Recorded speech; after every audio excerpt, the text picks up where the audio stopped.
नमस्कार मित्रांनो, मी आजच्या यूट्यूब चॅनलमध्ये आपल्यासाठी वाणिज्य संघटन व व्यवस्थापन या विषयाची पूर्ण सिरीज सध्या घेऊन येत आहे. त्यामध्ये आपल्यासाठी वाणिज्य संघटन हा विषय इयत्ता 12वीमध्ये परीक्षेच्या दृष्टिकोनातून जर पाहायला गेलं तर काही प्रमाणामध्ये थोडा सोपा वाटतो, परंतु त्यासाठी आपल्याला ह्या विषयाची पूर्णपणे तयारी देखील करावी लागणार आहे. ती तयारी करत असताना आपल्याला किती टॉपिक आहेत याचा अगोदर या ठिकाणी विचार करावा लागणार आहे. तर आपण पूर्ण जर पुस्तक पाहायला जर गेलं तसं पाहायला गेलं तर कोणत्याही विद्यार्थ्यांना वाटणार आहे की आपल्याकडे फक्त 8 टॉपिक आहेत. आता ते 8 टॉपिक कोणकोणते येते त्याचं अगोदर थोडी प्रस्तावना आपण या ठिकाणी अगोदर पाहून घेणार आहोत. तुमचं जे पुस्तक आहे यामध्ये साधारणतः तुम्हाला एकूण 8 टॉपिक आपल्या अभ्यासक्रमामध्ये दिलेले तर त्यामध्ये बघा तुम्हाला पहिला टॉपिक जो आहे व्यवस्थापनाची तत्त्वे हा आपल्याला टॉपिक आज या ठिकाणी सुरुवात करायचं आहे. आता व्यवस्थापन म्हणजे काय हे आपण मागच्या वर्षी 11वीमध्ये देखील पाहिलेलं आहे. त्याच्या आधारे आपल्याला व्यवस्थापनाची तत्त्वे हा पहिला टॉपिक या ठिकाणी पाहायचा आहे. परीक्षेमध्ये व्यवस्थापनाची तत्त्वे यावरती प्रश्न जर कोणाला विचारलं तर शास्त्रीय व्यवस्थापनाची तत्त्वे आणि हेनरी फेवाची तत्त्वे ह्या दोनवरती विशेषतः जास्त प्रमाणामध्ये प्रश्न विचारले जातात. त्यानंतर त्याचा पुढचा टॉपिक जो आहे व्यवस्थापनाची कार्य हा दुसरा टॉपिक आहे. व्यवस्थापनाची कोणकोणती कार्य आहेत? नियोजन, संघटन, समन्वय आणि नियंत्रण. या टॉपिकवरती जेवढे काही कार्य आहेत ते कार्य साधारणतः टिपालेहामध्ये विचारले जातात. त्याचबरोबर तुमचा जो टॉपिक आहे तो देखील उद्योजकतेचा विकास हा प्रश्न बऱ्याचशा वेळेस टिपालेहामध्ये आलेला आहे. आणि तुमच्यासाठी सर्वात महत्त्वाचा जो टॉपिक आहे तो कोणता आहे तर तो व्यावसायिक सेवा. ह्या टॉपिकवरती तुम्हाला कंपल्सरी म्हणण्यापेक्षा 10 मार्कासाठी प्रश्न हमखास याच्यावरती काही ना काही प्रमाणामध्ये असतो. त्यामुळे या टॉपिककडे एकाही विद्यार्थ्याने दुर्लक्ष करता कामा नये. त्यानंतर तुम्हाला पुढचा टॉपिक जो आहे तो व्यवसायाच्या उभरत्या पद्धती. म्हणजे व्यवसायामध्ये वेगवेगळ्या जे काही नवीन तंत्रज्ञान वगैरे आपल्याकडे आलेलं आहे त्याची पूर्ण माहिती यामध्ये आपल्याला पाहायला भेटणार आहे. त्यानंतर तुमचा पुढचा टॉपिक आहे व्यवसायाची सामाजिक जबाबदारी. यावरती देखील मागच्या वर्षी परीक्षेमध्ये प्रश्न विचारला गेलेला आहे.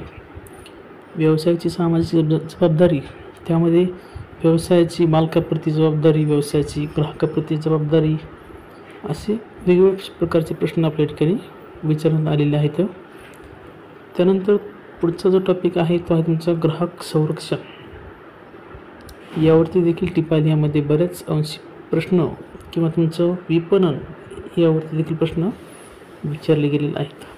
आता सगळे जर तुमचे हे ठिकाणी ओव्हरऑल हे 10 टॉपिक पाहायला जर गेलं तर त्यामध्ये आपल्याला परीक्षेच्या दृष्टिकोनातून जास्तीत जास्त गुण जर घ्यायचे असतील तर पहिला टॉपिक, दुसरा टॉपिक, तिसरा टॉपिक आणि चौथा टॉपिक यावरती आपल्याला जास्त भर द्यावा लागणार आहे. परीक्षेमध्ये जो काही तुमचे जेवढे मार्क तुम्हाला जास्त पाहिजे असतील तर पहिला टॉपिक 4मध्ये तुम्हाला जास्त भर द्यावा लागणार आहे. तर जास्त वेळ न लावता आपण आता आपल्या पहिल्या टॉपिकला या ठिकाणी सुरुवात करणार आहोत. पहिला टॉपिक तुमचा आहे व्यवस्थापनाची तत्त्वे. आता व्यवस्थापनाची तत्त्वे हे काय आहेत किंवा व्यवस्थापन कशाला म्हणायचं तर तुम्ही 11वीमध्ये याच्यातली बरीचशी माहिती पाहिलेली आहे. त्यामध्ये व्यवसाय करत असताना कोणकोणत्या बाबी आपल्याला महत्त्वाच्या आहेत किंवा व्यवस्थापन करत असताना कोणकोणत्या बाबींना आपल्याला व्यवस्थापन करायला पाहिजे. त्यामध्ये साधारणतः विचार करायला जर गेलं तर आपल्याला व्यवस्थापन संघटनेच्या उद्दिष्टांना अनुसरून सर्वसाधारण ध्येय निर्धारित करते आणि एकूणच संघटना कशा पद्धतीने काम करेल याबद्दल निर्णय घेते. थोडक्यात आपल्याला व्यवस्थापन काय असतं हे मागच्या वर्षी आपण पाहिलेलं आहे व तेच आपण जर ठिकाणी पाहायला गेलं तर तुमचं नियोजन, संघटन, कर्मचारी व्यवस्थापन, समन्वय आणि नियंत्रण ही जी काही व्यवस्थापनाची कार्य आहेत या पूर्ण कार्यावरतीच तुमचं पूर्णपणे व्यवस्थापन अवलंबून आहे. आता व्यवस्थापनाचा विचार पाहत असताना फक्त एवढंच आपल्याला समजणं गरजेचं नाही आहे. आता आपल्याला प्रत्येकाला माहिती आहे, आयुष्यामध्ये येत असताना प्रत्येक व्यक्तीचं काही ना काहीतरी ध्येय असतं आणि प्रत्येकाला काही ना काहीतरी करावं लागतं. रिकामं बसून कोणाचंच काही होत नसतं. कुठलंही कार्य असेल, कुठलंही कार्य तुम्हाला करायचं असेल तर त्यासाठी आपल्याला या ठिकाणी एखाद्या व्यक्तीचे किंवा संस्थेचे ध्येय प्राप्त करताना विविध यंत्रणा व तंत्राचा उपयोग करणे महत्त्वाचे आहे. मला तुम्हाला जे काही ध्येय साध्य करायचे तर तुम्ही एखाद्या ठिकाणी बसून राहिला तर तुम्हाला तुमचं ध्येय प्राप्त होणार नाही आहे. मग अशा वेळेस तुम्हाला काय करावं लागतं की वेगवेगळ्या पद्धतीनं मार्ग अवलंबावे लागतात. मग आता वेगवेगळ्या पद्धतीने मार्ग कसे पाहायचा विचार जर केला तर आपण पाहतो की कुठलंही जरी चांगलं कार्य केलं तर त्यासाठी काही ना काहीतरी आपण वेगळी योजना आखलेली असते. त्यासाठी आपण जे काही पुढाकार घेऊन कार्य करतो त्यालाच आपल्याला व्यवस्थापन असं म्हणायचे. आता व्यवस्थापन करत असताना त्यामध्ये आपल्याला असं सांगितलं आहे की सोप्या शब्दात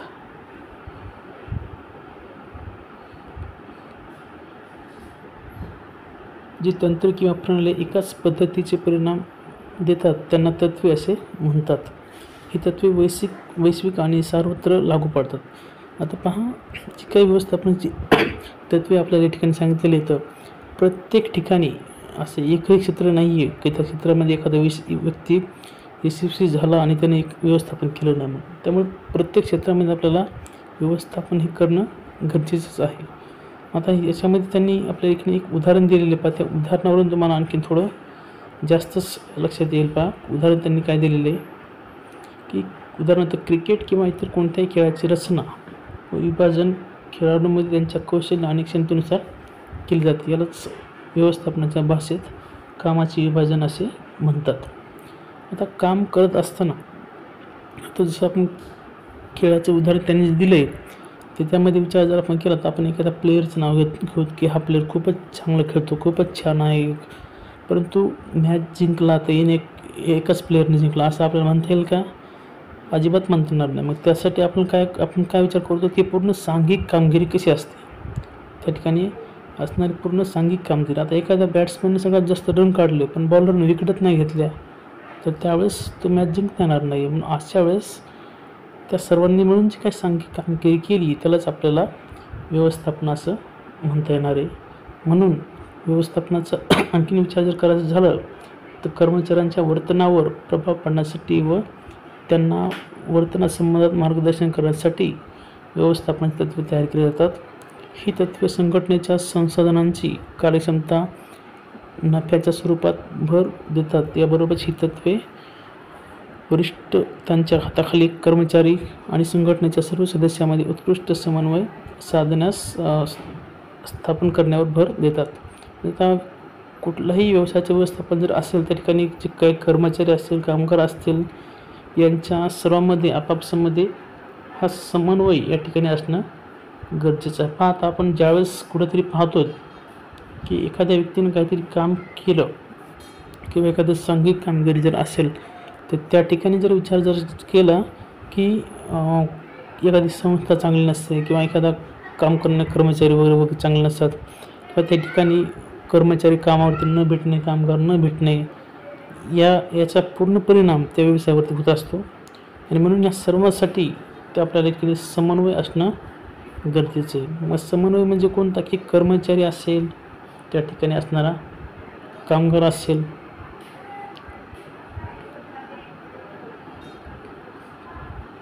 कामगार आणि कर्मचारी. आता ह्यांच्यामध्ये कसं असतं की मतभेद कुठल्या प्रकारचे असून ते आपल्याला माहिती आहे.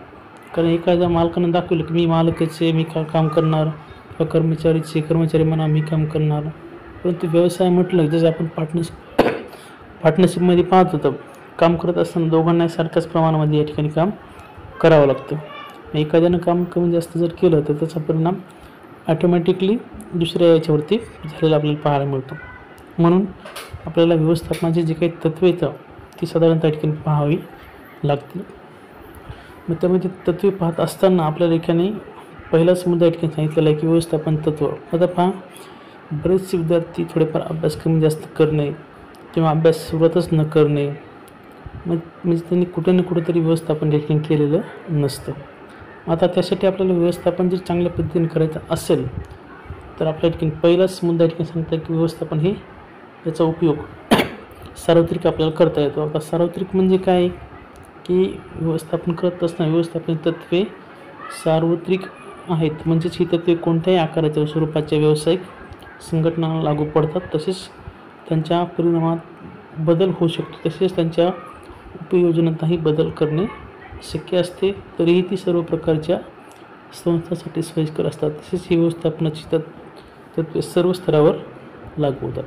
म्हणजे पहा, आपल्याला कुठलं जरी काम करायचं असेल तर त्या ठिकाणी आपल्याला व्यवस्थापन हे करणं गरजेचं आहे. उदाहरणार्थ काय आहे की समजा आपल्याला उदाहरणार्थ क्रिकेटचा गेम खेळायचा, त्यासाठी आपल्याला व्यवस्थापन लागतं. व्यवस्थापन म्हणजे काय असतं की त्या ठिकाणी आपल्याला 11 खेळाडू लागतात.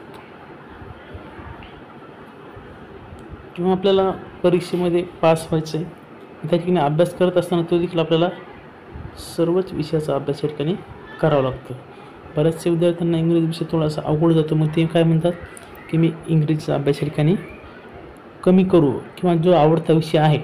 आता उदाहरणार्थ तुम्हाला कॉमर्सच्या विद्यार्थ्यांना जास्तीत जास्त ज्यांना अकाउंट जास्त समजतं ते जास्त प्रॉब्लेम या ठिकाणी अकाउंटचंच करत राहतात, आणि ज्यांना समजतच नाही ते फक्त काय करतात, नुसतं प्रश्न जसं लिहून काढतात. त्यामुळे तसं करून आपल्या ठिकाणी चालणार नाही. तर व्यवस्थापन तत्त्वे म्हणजे काय सांगितलेलं आहे की सार्वत्रिक येतं. तुम्हाला सर्वच विषयामध्ये तुम्हाला ठिकाणी समान ठिकाणी अभ्यास ठिकाणी करावा लागणार आहे, तरच तुमच्यामध्ये काही ना काही प्रगती या ठिकाणी झाली आपल्याला पाहायला मिळू शकते. म्हणून व्यवसायामध्ये देखील आपल्याला यशस्वी जर व्यवसाय करायचा असेल तर त्यातलं पहिलं जे तत्त्व आहे सार्वत्रिक उपयोग, म्हणजे सर्व स्तरावरती आपल्याला काय करतं, व्यवस्थापन तत्त्व हे लागू आपल्याला करावं लागतात. त्यानंतर तुमचं सर्वसाधारण मार्गदर्शक तत्त्वे.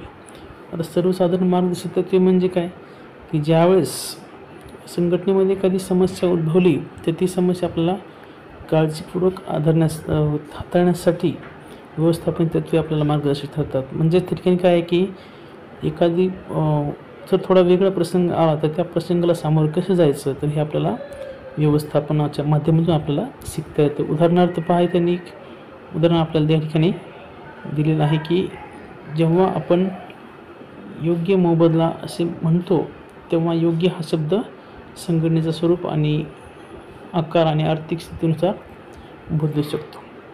म्हणजे जी मार्गदर्शक तत्त्व येतं की आपल्याला एखाद्या अनुभवी व्यक्तीकडून आपल्याला पूर्णपणे मार्गदर्शन त्या ठिकाणी घेता येऊ शकते, किंवा एखादी नवीन समस्या उद्भवली तर त्याचाही आपल्याला विचार ह्या व्यवस्थापन तत्त्वानुसार आपल्या ठिकाणी करता येऊ शकतो. त्यानंतर तुमचं पुढचं तत्त्व आपल्या ठिकाणी सांगितलेलं आहे ते म्हणजे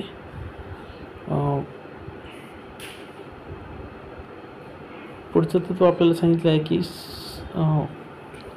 सराव आणि प्रयोगाद्वारे तत्त्वे तयार केली जातात. म्हणजे काय की आपल्याला याच्यामध्ये जास्तीत जास्त सराव आणि प्रयोगाद्वारे तत्त्वे दिली जातात. आता उदाहरणार्थ जसं की बरेचसे विद्यार्थी म्हणतात की आपल्याला परीक्षेमध्ये अभ्यास वगैरे करणं किंवा कॉपीचे प्रमाण कमी जास्त असणे, परंतु आपण सराव जर केला तर उदाहरणार्थ एखादा डॉक्टर असेल, तो जर कॉपी सेंटरवरती पास झाला किंवा तो परीक्षेमध्ये खूपच कॉपी वगैरेचा प्रकार वगैरे आपल्याला पाहायला जर भेटला, आणि ज्यावेळेस तो खरोखर डॉक्टर झाला त्यावेळेस एखादा पेशंट त्याच्याकडे आला तर त्यावेळेस त्याने काय म्हणायचं, मला कॉपी कुठे बघू द्या. असं केलं तर आपल्याला चालता येणार नाही. म्हणून आपल्याला काय करावं लागणार आहे की संशोधनातून हळूहळू व्यवस्थापन तत्त्वे विकसित केली जातात. ही विकसित करण्यापूर्वी त्याचं पद्धतशीरपणे निरीक्षण आणि प्रयोग आपण या ठिकाणी करणं गरजेचं आहे. म्हणजे प्रयोग म्हणजे काय की आपण ते स्वतः अनुभवलं पाहिजे. स्वतःच्या अनुभवातूनच आपल्याला कळू शकेल की ते कितपत योग्य आहे की अयोग्य आहे. म्हणून आपल्या ठिकाणी कुठलंही कार्य करत असताना त्याच्या अगोदर या ठिकाणी सराव होणं खूप गरजेचं आहे. म्हणून आपल्या ठिकाणी हे कार्य या ठिकाणी सांगता येईल. तत्त्व पुढचं तत्त्व तुम्हाला ठिकाणी दिलेलं आहे की लवचिकता. आता लवचिकता नेमकी काय सांगते, व्यवस्थापन तत्त्वे लवचिक असतात, म्हणजेच ही तत्त्वे परिस्थितीनुसार बदलता किंवा सुधारता येतात. आता आपण अर्थशास्त्रामध्ये तुम्ही पाहिलं असेल मागणीची लवचिकता हा टॉपिक. या टॉपिकमध्ये काय असेल, ज्यावेळेस मागणी कमी होते त्यावेळेस किंमत वाढते आणि किंमत वाढते त्यावेळेस मागणी कमी होते. मग ह्याच प्रकारची लवचिकता आपल्याला याच्यामध्ये देखील पाहायला येते. म्हणजेच हे आपल्याला काय सांगतात की परिस्थितीनुसार बदलता किंवा सुधारता येते. हे तत्त्व अवलंबताना व्यवस्थापक त्यात गरजेनुसार बदल करू शकतो. व्यवसायाची परिस्थिती सतत बदलत असते. आता व्यवसायाची परिस्थिती कशी असते की जसं की नोकरदार वर्ग आहे त्याची पगार जी असते महिन्याची महिन्याला त्याची निश्चित असते, परंतु व्यवसायामध्ये मागच्या महिन्यामध्ये नफा किती झाला ह्याच महिन्यामध्ये नफा किती होणार आहे हे आपल्या काही हातात नसतं. त्यामुळे ही जी परिस्थिती आहे ही व्यवसायाच्या परिस्थितीनुसार बदल आपल्याला पाहायला मिळू शकते. आणि म्हणून त्यासाठी आपल्याला याचे योग्य ते व्यवस्थापन या ठिकाणी करणं गरजेचं आहे. म्हणजे गरजेप्रमाणे संघटना त्यामध्ये सुधारणा या ठिकाणी करू शकते. त्यानंतर तुम्हाला पुढचा मुद्दा आहे वर्तणुकीशी संबंधित. आता वर्तणूक कशी असते, व्यवस्थापन ही सामूहिक कृती आहे. व्यक्तीच्या सामूहिक प्रयत्नातून विशिष्ट उद्दिष्ट साध्य करणे हे व्यवस्थापनाचे ध्येय असते. मानवी वर्तणुकीवर प्रभाव टाकण्यासाठी ही तत्त्वे तयार केली जातात. ही तत्त्वे कर्मचाऱ्यांच्या समूहावर नियंत्रण ठेवून त्यांना ध्येयप्राप्तीसाठी दिशा दाखवतात. म्हणजे आता व्यवसाय करत असताना कुठल्याही व्यक्तीचा त्याचा जे वागणूक आहे त्याची मानवी जी वर्तणूक आपल्याला म्हणता येईल ही व्यवसायासाठी जास्त प्रकारात आपल्या ठिकाणी परिणाम करताना आपल्याला पाहायला मिळू शकते. कारण एखाद्या व्यक्तीचं बोलणं आपण बऱ्याच वेळेस आपण अनुभवत होतो की एखादी आपल्याकडे ती मन आहे, एखादी व्यक्ती बोलले तर त्याची माती पण विकते, जो नाही बोलत त्याचं सोनं देखील विकलं जात नाही. तर ती मन आपल्याला या ठिकाणी लागू होते. म्हणजे आपल्याला एक चांगल्या प्रकारे या ठिकाणी बोलता देखील येणं गरजेचं आहे. आणि आपल्याला कर्मचाऱ्यावरती जर जास्त प्रभाव टाकत असेल तर आपली वर्तणूक ही त्या ठिकाणी चांगल्या प्रकारे असणं गरजेचं आहे. त्यानंतर तुम्हाला पुढचा मुद्दा ठिकाणी सांगितलं की कार्यकारण संबंध.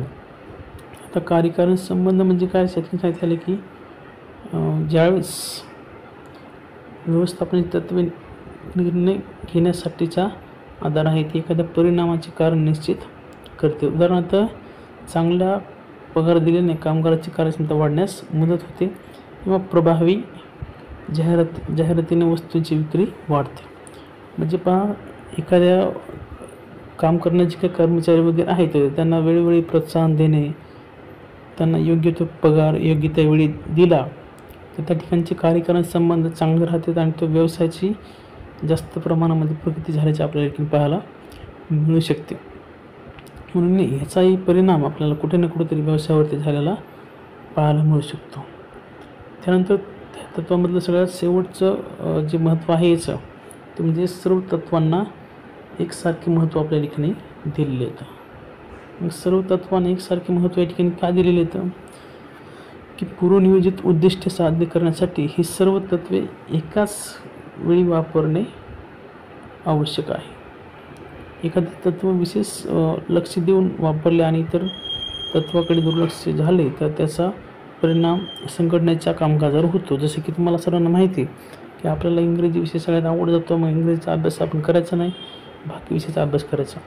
मग अशा वेळेस देखील काय होतं की तुमच्या टक्केवारीवरती त्या एका विषयाचा परिणाम होत असतो. म्हणजे त्यामुळे तो विषय आपल्याला अवघड गेला म्हणून आपण सोडून द्यायचा असंही आपल्याला ठिकाणी करता येणार नाही आहे. म्हणून आपल्याला ठिकाणी सर्वच बाबीमध्ये त्या ठिकाणी आपल्याला समन्वय हे साधणं गरजेचं आहे. आणि समन्वय असताना तुम्हाला योग्य ते व्यवस्थापन देखील या ठिकाणी करता येणं गरजेचं आहे. कारण व्यवस्थापनाशिवाय कोणतीच गोष्ट तुम्हाला ठिकाणी साध्य होणं शक्य नाही आहे. म्हणून व्यवस्थापन प्रत्येक घटकामध्ये आपल्या ठिकाणी महत्त्वाचं असतं आहे. आणि व्यवस्थापनाची ही तत्त्वे सामाजिक शास्त्राची तत्त्वे आहेत. व्यवस्थापनाचे तत्त्वाचे स्वरूप रसायनशास्त्र गणित यासारख्या विज्ञानासारखे परिपूर्ण असते. संघटनेच्या गरजेनुसार आपल्याला ही तत्त्वे ठिकाणी पाहायला मिळू शकतात. याच्यामध्ये आपल्याला सुधारणा देखील करता येऊ शकते. म्हणून आपल्याला सर्वच स्तरावरती व्यवस्थापन हे प्रत्येक क्षेत्रामध्ये असणं गरजेचं आहे हे आपल्याला ठिकाणी सांगता येईल. तर अशा रीतीने आपल्याला थोडक्यात आजच्या रीतीनं आपण पहिल्याच ह्याच्यामध्ये सुरुवात केली, थोडीशी काही गडबड झाली असेल तर पुढच्या ह्याच्यामध्ये आपण आणखीन सुधारण्याच्या ठिकाणी प्रयत्न करू.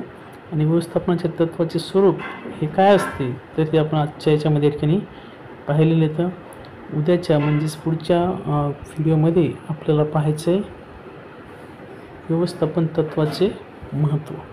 तर आजच्या व्हिडिओमध्ये आपण एवढंच पाहू, बाकीचा राहिलेला भाग आपण पुढच्या व्हिडिओमध्ये पाहूत. पुढच्या व्हिडिओचे अपडेट्स आपल्या सर्वांना घेण्यासाठी सर्वांनी चॅनलला लाईक आणि सबस्क्राईब करणं गरजेचं आहे, जेणेकरून तुम्ही जर लाईक आणि सबस्क्राईब केलं नाही तर मी शिकवलं तुम्हाला कितपत समजतं, याच्यामध्ये काही सुधारणा वगैरे करणं आवश्यक आहे किंवा नाही हे आपण कमेंट्स किंवा लाईकच्या आधारे आपण या ठिकाणी सांगू शकतात. धन्यवाद.